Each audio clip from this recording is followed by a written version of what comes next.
Aquí te enseño cómo hacer una salsa de tomatillo con chile de árbol en 1 minuto. Agregar un chorrito de aceite y poner a sofreír tomate, 2 tomatillos, 2 dientes de ajo y la mitad de una cebolla mediana.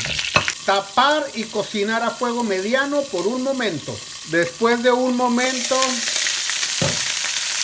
voltear las verduras, tapar y seguir cocinando. Después de unos minutos, agregar 20 chiles de árbol. Asegúrate de removerles el palito. Y sofreír también hasta que los chiles empiecen a cambiar de color.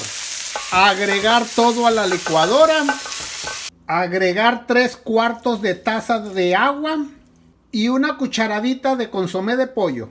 Y licuar muy bien por 4 minutos. 4 minutos. Y así quedó esta deliciosa salsa de chile de árbol con tomatillo. Para que te animes a hacer esta deliciosa salsa. Saludos y aquí nos estamos mirando en el siguiente video de Recetas en 1 minuto.